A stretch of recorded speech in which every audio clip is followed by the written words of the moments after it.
I noticed that former Howard advisor Terry Barnes has been on Twitter today. I'm a bit worried about Terry. I'm wondering what he's been up to. He's had maybe a couple too many. He says, and this is obviously in relation to some of the wonderful, wonderful reports from the OECD, amongst others, that have come out about our city being the most livable city in the world.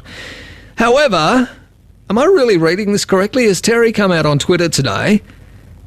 Well, he's 23 years Canberra resident. Is he calling it a soulless Phnom? Really? Are we being compared? Only with restaurants, okay. So that's okay then. So we're being compared to North Korea. He says, what do you call Civic's concrete and glass eyesores? I call it a drunken town planner's parody of hell. In fact, the man himself, I understand, is on the phone. Hi, Terry. How are you? Oh, g'day, Marcus. How you going? I'm good, thanks, mate. What's going on? Come on, you can't be serious with this, can you, surely? Well, look, I did live here for 23 years, but I pop in every now and then for work, and I'm here at the moment, and I just can't get over the soullessness of Canberra, or certainly Civic as a place. It's as I say, it's like Pyongyang, except it may have one or two decent restaurants. Okay. Well, I don't think we're as bad as North Korea somehow, Terry. I think have you seen all those concrete and glass eyesores in Civic? I mean, yeah, half of them are going to be pulled down, mate. And they deserve to be. Absolutely to be.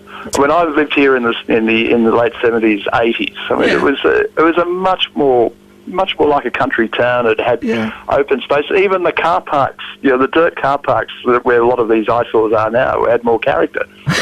Okay. I mean, don't forget while you're here, check out Lake Ginninderra, maybe the Arboretum, War Memorial. You're forgetting about Manuka. What about the hills around Gungahlin, Lake Burley Griffin, the foreshore of even Kingston itself? Yeah, well, when I lived here, the highlight of Canberra nightlife was hanging out in Belconnen Mall. So, have things changed that much? Have they changed that much? When was the last time you were here, Terry? Oh, about 6 months ago. Oh, well, lots have changed in 6 months, I'm sure. But, look, I think you're being a little bit overly critical. Oh, am I? Well, I don't know. Why do you say that? Head around to Garema Place. Now, once the twinkling lights will come on, the twinkling lights will come on tonight, the whole place will come alive. And why is that? Because there's all these beautiful restaurants there. There's lots of the hip set getting out and amongst it, and they're having drinks, and they're all catching up. I mean, there's Brad, and what about New Acton? You can't tell me that New Acton is soulless. Look, I finished work about 9:30 last night, and I tried to find a place for dinner, and everything was closed except the bars. Yeah, okay. All right. And Garema Place is still, I don't think I'd like to be out there very late at night, let's put it that way.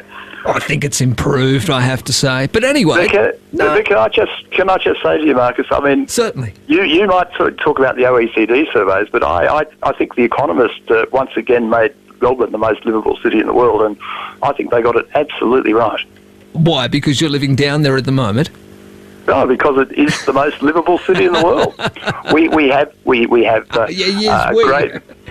a great community. We have a great we have beautiful suburbs, and you have one or two here. I mean, the federal politicians only really see Kingston, Manuka, and the Parliamentary Triangle. I mean, they don't see the rest of Canberra, and I really think that whoever made the decisions about redeveloping Civic would have been the 90s, would it?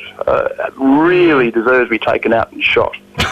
All right, mate. All right. It's wonderful to talk to you, Terry. At least try and enjoy it. How long are you here for?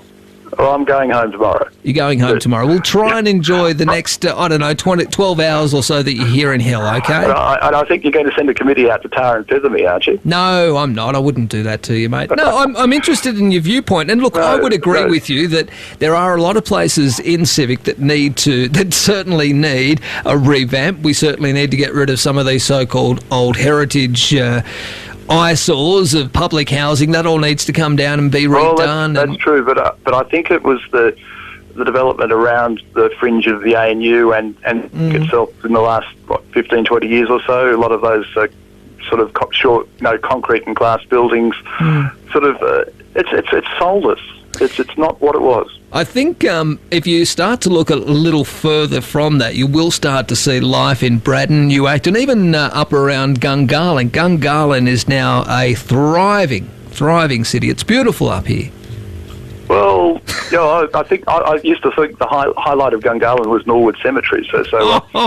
Terry.